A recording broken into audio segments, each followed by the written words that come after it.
What's up, you guys? Justin Rivas here, wanting to talk to you a little bit about what makes a good vlogging camera rig. And this is really important because if you just take somebody else's recommendation and you don't make the right one for you, then you're not going to maximize the amount of stuff you can get in your vlogging camera given your budget, because we all have to compromise.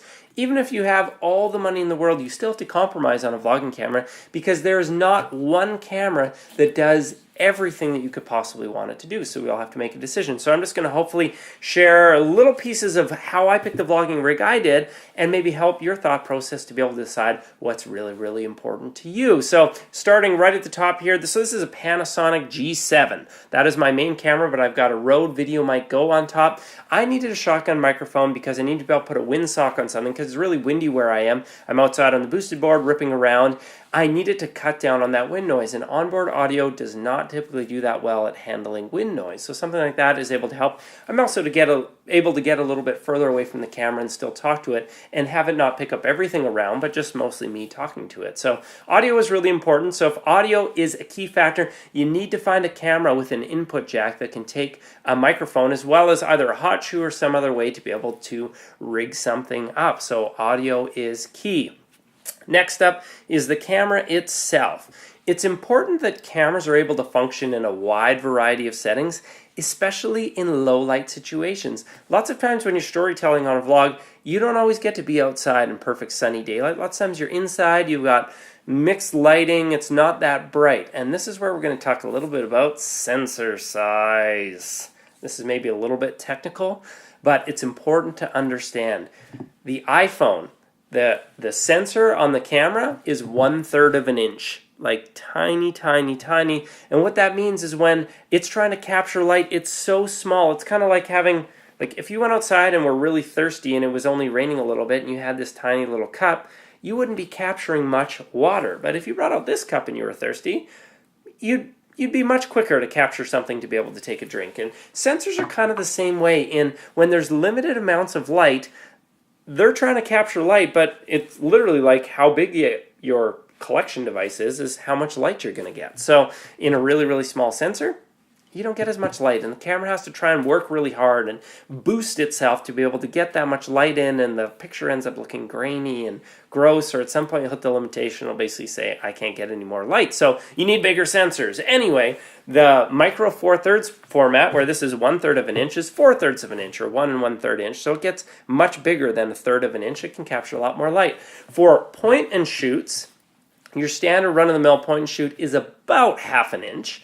It's slightly larger than 1/2 an inch, but the much more expensive ones that are often recommended for blogging, the Panasonic G7X or the Sony RX100, they have 1-inch sensors, and so they've got much bigger sensors, which are going to be really helpful for capturing more light and having better quality video. And so if that's important to you, if you're going to be inside, consider finding a camera with a bigger sensor. Check out how big that sensor size is, and that's going to make a big difference. The next thing I would say is a flip-out screen. You need to be able to see yourself when you're vlogging to be able to check that you're in focus. Now, don't get caught up in looking at the screen while you're talking, or else that's really distracting, because your viewers can tell that, or wear sunglasses like some famous people, which is another way that it works. But you want to be able to see yourself. So lots of cameras on the higher end, they have the flip-out screens that come up the side, or the ones that come over the top.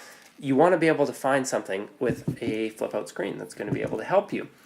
On that note, another hugely important thing is how well the camera focuses. Now, your camera has to constantly be focusing, because you're moving around, you're going to be slightly further or closer to the camera, or there's times where you're turning around, you're showing things that are way far away and then turning it back to your face, and the camera's working hard to focus.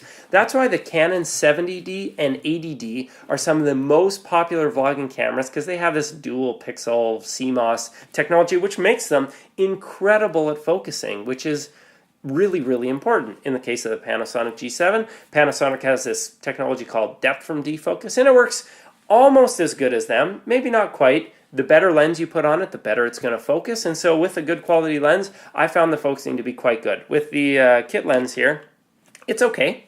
It's not great. It's not the worst.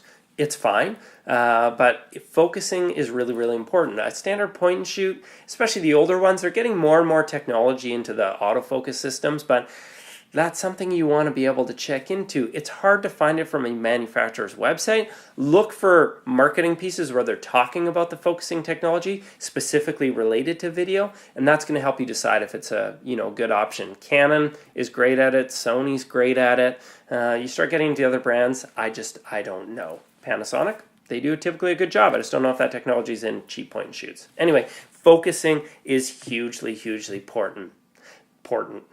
Anyway, next thing is size. Let's talk about, this is a fairly large rig. Now, it's actually really light because mirrorless cameras themselves are very light. And this is actually, like in Canada here, a $1,300 lens, but it's really, really tiny and compact. When I had big full frame camera, that lens would have been like this big and way, way heavier. And my full frame rig with the equivalent of this was about 6 pounds. This is just over a pound. And so that's incredible to be able to do. And so recognize you're going to be holding this thing all day long, so weight is important, but even the size of it, for me, I don't mind being out with my big camera rig and having people ask me about the dead animal on the top or what I'm doing, or, it starts lots of conversations that I enjoy, but not everybody is comfortable with that. And yes, there's times where it's awkward in a store and you got 4 people down the aisle and you trying to shoot something with your camera. It'd be much nicer like on a little point and shoot just to like talk like this. So there's compromises with that. But the other thing you're going to get with size is stability. Now you'll see people sometimes vlogging with the GoPro and they're like, and when you're watching, you're literally getting sick because they're just whipping you around and not respecting the viewer. And so having a bigger rig is going to be a lot more stable, and you just can't make the same kind of, you can try, but you're not going to make the same kind of motions. You're going to get a lot more stability out of this, which is going to give you smoother shots. And I think that respects the viewers a little bit more. Now, you can do the same thing with a, smaller point and shoot or something like that, where you can get, a little tripod like this to be able to use to help stabilize it and to be a little bit more discreet. But it just depends the kind of vlogger you want to be, whether you want people to notice and you care about, changing lenses and having a little bit more flexibility there, which is a trade-off to, being more discreet. So something to consider is how okay are you with people knowing that you're vlogging? If you're not okay, get a smaller one. If you are okay with people knowing that you're vlogging, anytime you have to cram more technology into a really small size, you're paying more. And so for $1,000 for a little point and shoot that's like a high-end one, like the G7X or Sony RX100, you're paying more to get it into that compact size. Or if you spent that same $1,000 on something like, a G7 in this case, which is in Canada is $1,000, you're actually getting a lot more video capability and camera capability. So size is important. Anything else? I think that kind of covers the basics for it. If you know the different areas that you're able to compromise on those things, then you're going to be okay to find a good camera for yourself. Again, check out, does it have the audio requirements? Does it need? How big is that sensor size? Does it have a flip-out screen? How's the focusing technology? And the overall size and weight of it, am I comfortable with that? Start there. You'll be well on your way. I love answering questions. So if you have any questions at all, drop a comment below or let us know what you've been using and how you feel about it. I think that's it for me. I'm Justin Rivas. Thanks for watching.